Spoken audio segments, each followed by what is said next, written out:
인생을 살다가 우리가 잃어버린 것 중에서 정말 아쉬운 것이 무엇일까요? 우리가 잃어버린 것 중에서 정말 잊을 수 없을 만큼 귀한 것이 무엇인가요? 갓 결혼한 어떤 새댁이 강물가에 가서 빨래를 합니다. 가냘픈 손으로 가느다란 손가락에 남편으로부터 받은 아름다운 결혼 반지가 있는데 그만 그 많은 빨래들을 뒤적거리면서 손에 비누가 묻으면서 미끄러워져서 어떻게 하다 보니까 한참 빨래하다 보니까는 손가락에 그 반지가 사라졌어요. 언제 빠졌는지도 모르겠어요. 강물은 무섭게 흘러가는데 어디로 갔는지 알 길이 없어요. 그때 그 심정이 어땠을까요?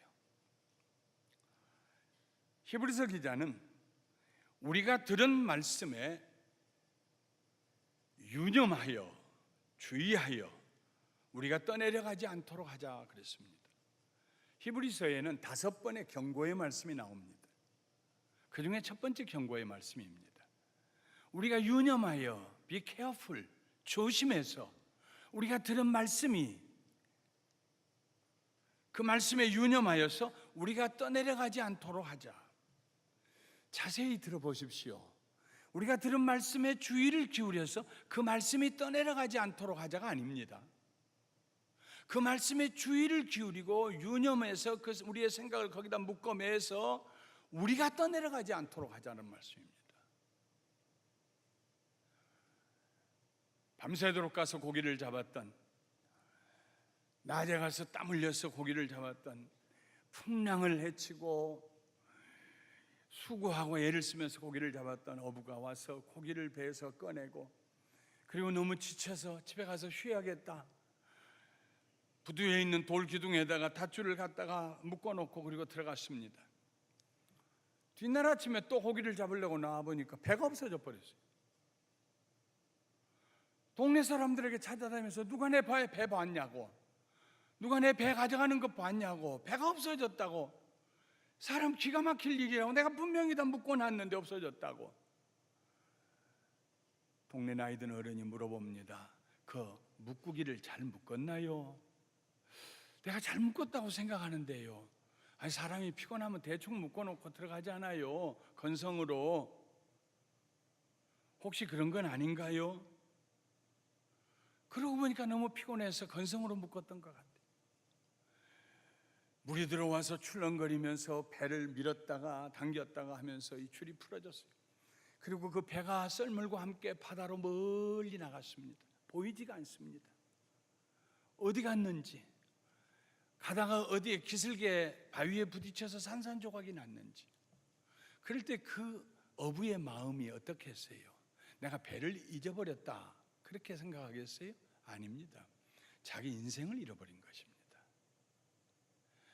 내가 상실된 것입니다. 내 재산, 내 모든 소망, 내 꿈이 다 없어진 것입니다. 히브리서 기자가 얘기한 뜻이 그것입니다. 우리가 들은 말씀에 주의를 기울이지 않아서 우리가 떠내려가지 않도록 하자. 이같이 큰 구원을 등한히 여기지 말자. 네글렉트하지 말자. 성도들에게 있어서 구원보다 더 중요한 것이 없습니다. 이같이 큰 구원이라고 말하는 것은 such a great salvation이라고 말하는 것은 두 가지 이유 때문입니다. 하나는 우리에게 그 큰 구원을 주신 하나님의 아들 때문입니다. 천사를 보내서 우리를 구원하신 것이 아닙니다. 사람을 보내서 구원하신 거 아닙니다. 하나님이 그 아들을 보내서 우리를 구원하셨어요. 히브리서 1장에서 그 아들은 천사보다 훨씬 뛰어난 분이라고 했습니다. 이 구원은 하나님께서 세상에 예수님을 보내실 때에 천사를 통하여서 하신 말씀입니다. 마태복음 1장 21절에 아들을 낳으리니 이름을 예수라 하라. 이는 그가 자기 백성을 그들의 죄에서 구원할 자임이라. 아들을 낳으리니 이름을 예수라 하라. 호세야, 여호수아 같은 이름입니다. 구원자라는 말입니다. 이는 그가 자기 백성을 그들의 죄에서 구원할 자이심이라. 누가복음 2장 11절에 보면 목자들에게 천사가 나타나서 말합니다. 오늘 다윗의 동네에 너희를 위하여 구주가 나셨으니 곧 그리스도 주시니라. 너희를 구원할 주가 나셨으니 곧 그리스도이시니라. 예수님께서도 직접 우리에게 말씀하셨습니다. 뽕나무 위에 올라가 있는 삭개오를 보시고 내려오너라. 내가 오늘 네 집에 유하여야겠다. 사람들이 흉을 보았습니다. 수군거렸습니다. 저 사람이 누구인 줄 알고 저렇게 얘기하시는가? 세리장이다. 우리의 세금을 걷어다가 로마 사람들에게 주는, 우리 동족의 피를 빨아먹는 창녀보다 못한 저 세리, 저 삭개오를 불러내고 그 집에 가서 머무시겠다니 이해할 수가 없다. 수군거릴 때 예수님께서 말씀하셨습니다. 오늘 구원이 이 집에 이르렀으니 이 사람도 아브라함의 자손이미로다. 인자가 온 것은 잃어버린 자를 찾아 구원하려 함이니라. 예수님께서 오신 목적은 구원하기 위함입니다. 이 구원에 관하여 처음에 예수님에게 들었던 사람들이 있습니다. 그들이 사도입니다.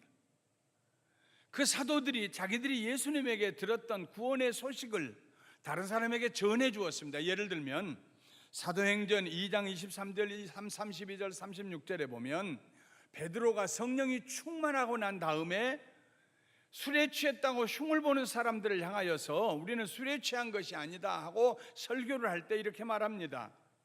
그는 예수님입니다.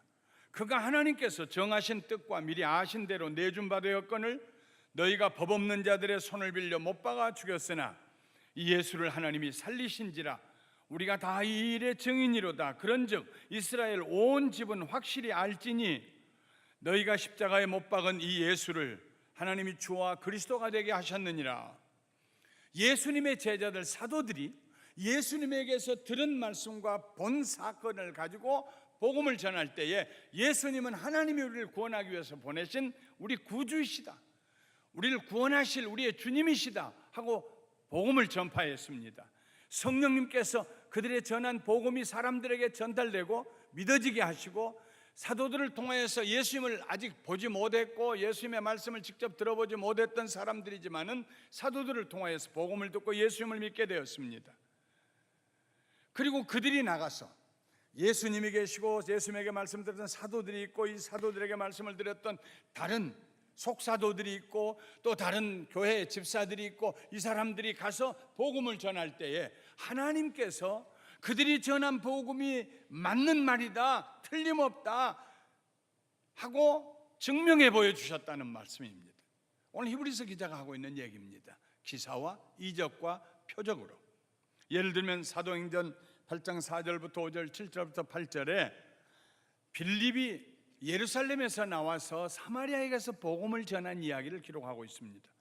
그 흩어진 사람들이 두루다니며 복음의 말씀을 전할세 빌립이, 7집사 중에 하나인 빌립이 사마리아 성에 내려가 그리스도를 백성에게 전파하니 많은 사람에게 붙었던 더러운 귀신들이 크게 소리를 지르며 나가고 또 많은 중풍병자와 못 걷는 사람이 나으니 그 성에 큰 기쁨이 있더라 했습니다.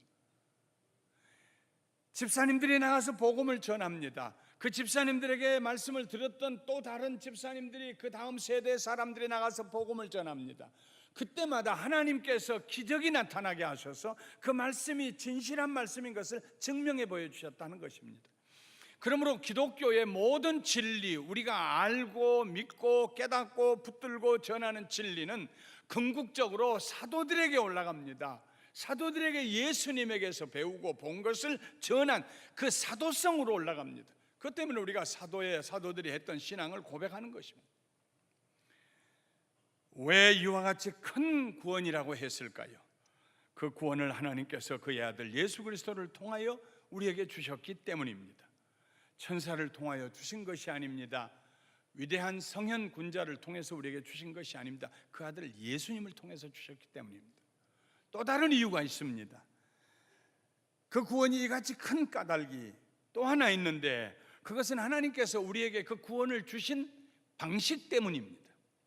하나님께서 단순히 내가 너희를 구원했다 하고 말씀하심으로 우리를 구원하신 것이 아닙니다. 그의 아들을 통해서 우리를 구원하셨는데 목적을 가지고 그 아들을 세상에 보내셨습니다. 하나님께서 천사보다 뛰어나신 그 아들을 잠시 동안 천사보다 못하게 하셨습니다. 그것이 바로 성육신입니다. 사람이 되어 세상에 오신 것입니다. 예수님이, 성자 하나님이, 천지와 만물을 지으시고 천사들도 지으신 창조주 하나님이 자기가 지으신 천사 피조물보다 조금 못하게 되셔가지고 더 낮은 스테이러스로 잠시 동안 이 세상에 오셨어요. 그것이 바로 사람이 되신 것입니다. 사람이 되어 세상에 오신 예수님은, 그가 부르시고 택하신 그의 백성에게 오신 예수님은 그의 백성들에게 천대를 당하시고 멸시를 받으시고 거절을 당하시고 마침내는 십자가 위에서 실오라기 하나 걸치지 아니하시고 벌거벗은 몸으로 못 박혀서 돌아가십니다. 수치스럽게 죽으십니다. 예수님은 모든 사람을 구원하시기 위해서 죽음을 맛보셨습니다. 죽으셨습니다. 구원하시기 위해서 죽으셨습니다. 우리를 살리시기 위해서 그가 죽으셨습니다. 예수님은 그 죽음의 고난으로 인하여서 영광과 존귀의 관을 쓰셨습니다. 이건 수동태입니다. 예수님께서 능동적으로 순종하고 죽으셨는데 그 머리에다가 영광과 존귀의 관을 세워주셨는데 하나님 아버지께서, 성부 하나님이 씌워주셨습니다. 예수님을 세상에 사람이 되게 오게 하시고 우리를 대신하여 죽게 하신 이 일이, 히브리서 기자는 뭐라고 한마디로 표현하냐면 하나님의 은혜라 그랬습니다. 이렇게 역설적인 말씀이 어디 있습니까? 하나님이 그 아들을 우리를 위해 죽게 하셨습니다. 은혜입니다. 하나님의 아들이 사람이 되어서 수치를 당하시고 십자가 위에서 실오라기 하나 걸치지 아니하시고 벌거벗은 몸으로 못 박혀 죽으셨습니다. 은혜입니다. 이런 역설이 어디 있습니까? 히브리서 기자는 그것이 하나님의 선물이었다고 고백합니다. 하나님께서 예수님을 구원의 창시자가 되게 하셨습니다. 창시자란 파이어니어를 말합니다. 처음 시작하신 분, 구원받을 길이 전혀 없는 적막한 강산에 구원의 길을 내어주신 분, 내가 곧 길이요 진리요 생명이니 나로 말미암지 않고는 아버지께로 올 자가 없다고 하신 예수님, 그분이 우리의 구원의 창시자가 되신 목적은 많은 아들들을 이끌어 구원의 영광에 들어가게 하시기 위함이었습니다. 많은 아들들을, 많은 딸들을, 수많은 하나님의 자녀들을 이끌어서 하나님의 나라에, 하나님의 영광에 들어가기 위해서, 하기 위해서 구원의 창시자가 되었다 하는 말씀입니다. 이렇게 한번 생각해 보십시오. 사람을 가득 실은 여객선 배가 가다가 암초를 만났습니다. 불 속에 바위가 있는데 선장이 모르고 바위를 향해 가서 부딪히고 바위 위에 배가 올라앉았습니다. 오두가도 못하는데 무서운 파도가 밀려와서 부딪혀가지고 배가 깨져나가기 시작합니다. 우지직 판자가 떨어져 나갑니다. 사람들은 죽는다고 아우성을 치고 있습니다. 아무도 거기에서 헤엄쳐 나갈 생각을 못합니다. 너무 파도가 심해서. 그런데 어떤 사람이 웃옷을 벗더니 허리에다가 밧줄을 질끈 동여매고 그리고는 그 풍랑 속으로 뛰어들어갑니다. 사람들이 말릴 겨를이 없었어요. 아니 여보세요 하는 순간에 풍덩하고 뛰어들어갔어요. 그리고 헤엄을 쳐서 육지로 가는데 저런 어리석은 사람 봤나? 저기 가지 못하고 죽는다. 줄은 왜 자기 허리에다가 묶는 거야? 아니나 다를까 파도에 휩쓸려 가지고 보이지가 않습니다. 죽었구나 싶은데 조금 있다가 파도가 가면서 그 낮은 지점에 이르니까 그 사람 머리가 보이기 시작해. 아이고 살았네. 그런 순간에 다시 파도가 밀려와서 또 그 사람을 삼킵니다. 그렇게 보이고 보이지 않으면서 그 파도 속으로 헤엄을 쳐서 갑니다. 한참 동안 안 보였어요. 죽었구나. 그가 죽었다고 해서 배에 있는 사람들이 사는 길이 있는 것도 아닙니다. 죽음을 모두 앞두고 있습니다. 그런데 한참 있다 보니까는 그 사람이 저 해안에 가더니 모래 위로 올라가더니 나무에다가 자기 몸에 가지고 온 밧줄을 가지고 와서 층층 동여매고 소리를 지릅니다. 여러분, 이제 내가 배하고 이 밧줄하고 묶어 놨으니까 이 밧줄을 잡고만 나오십시오. 밧줄만 잡고 나오십시오. 그러면 삽니다, 여러분. 그게 파이어니어입니다. 그게 창시자입니다. 구원의 창시자입니다.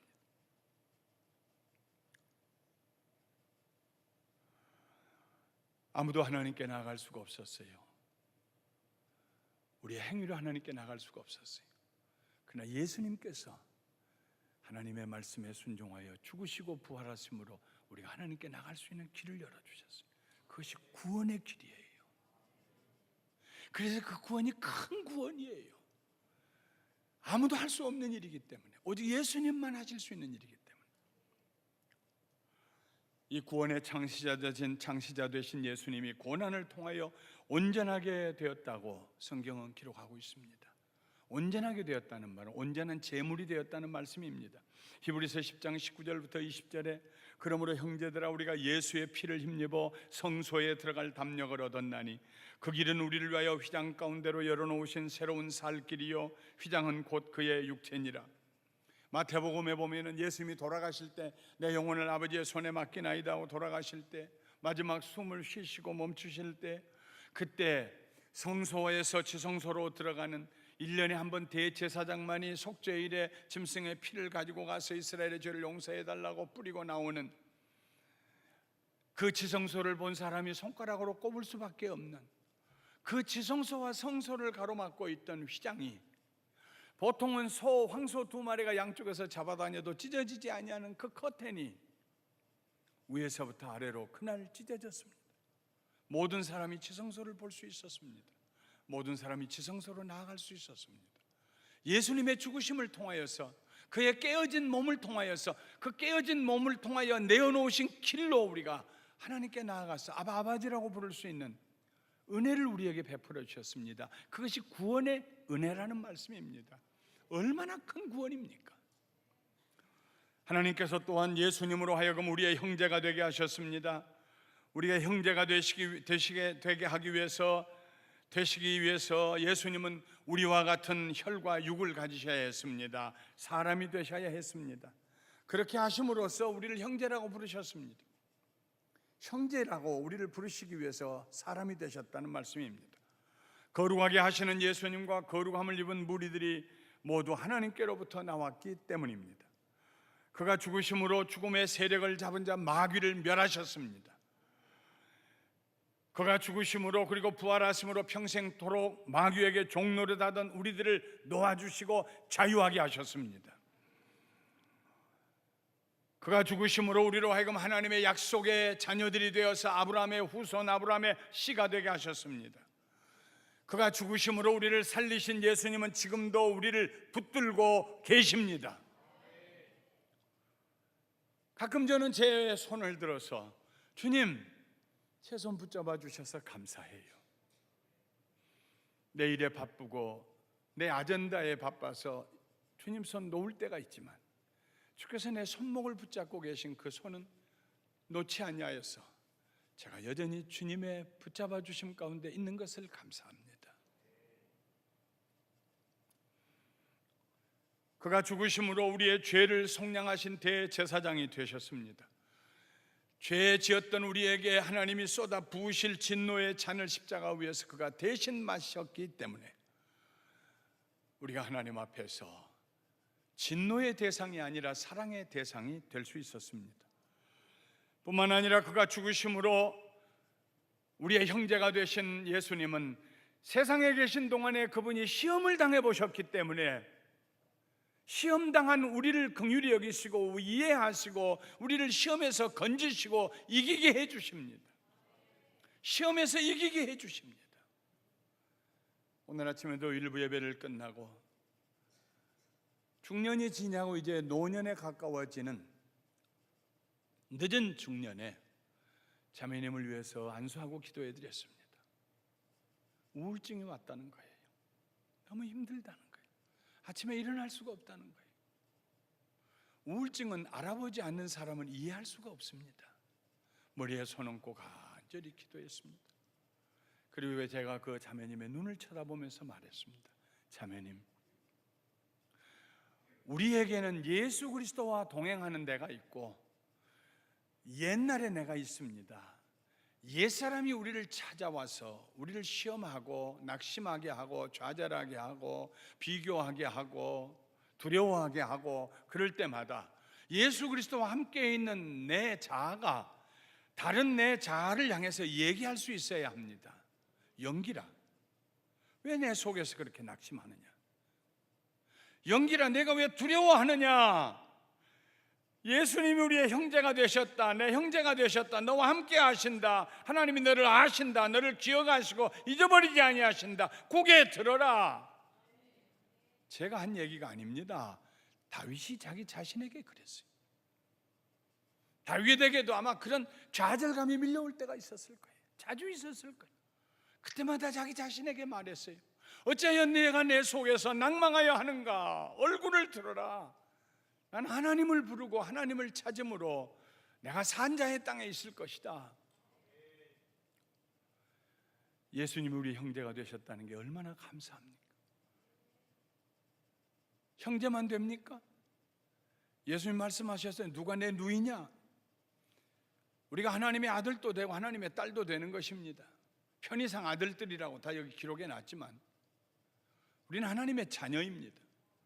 사랑하는 성도 여러분, 예수님이 우리를 위해서 이렇게 죽으셨기 때문에, 이 방식으로 죽으셨기 때문에, 구원의 창시자가 되셨기 때문에, 우리의 형제가 되셨기 때문에 우리가 얻은 이 구원은 세상에서 찾아볼 수 없는 아주 귀하고 귀한, 이같이 큰 such a great salvation, 이런 구원이 된 것을 믿으시고 감사하시고 기뻐하시기를 주님의 이름으로 축원합니다.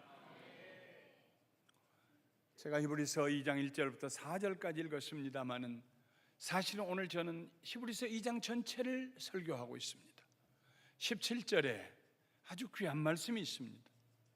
그러므로 그가 범사의 형제들과 같이 되심이 마땅하도다.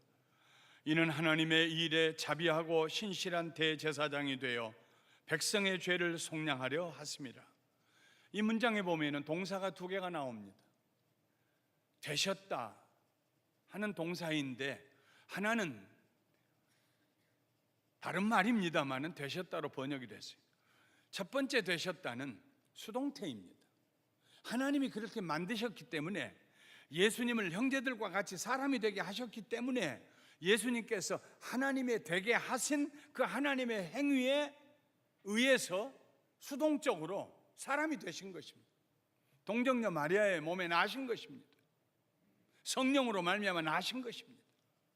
그런데 같은 구절에 대제사장이 되어서 자비하고 신실한 대제사장이 되어 백성의 죄를 속량하려 합니다 하는 이 되었다는 것은 예수님이 자신이 스스로 능동적으로 액티브하게 되는 것입니다. 한 문장 안에 우리를 위해서 그 아들 성자 하나님을 사람이 되게 하시고 수치스럽게 십자가 위에 죽게 하시고 사람의 묘에 묻히게 하시고 그렇게 하신 하나님의 일, 그 하나님이 하시는 일 앞에 수동적으로 순종하고 자기를 드린 예수님과 그 하나님의 뜻을 이루기 위해서 능동적으로 제사장이 된 예수님, 성부 하나님의 구원의 행위와 성자 하나님의 순종의 행위가 함께 합하여져서 십자가를 이루었어요. 우리에게 이루어 주신 구원, 그 크신 구원, 보배로운 구원, 세상에 아무도 우리에게 줄 수 없는 선물. 우리는 그렇기 때문에 존귀한 하나님의 자녀들이 된 줄 믿습니다.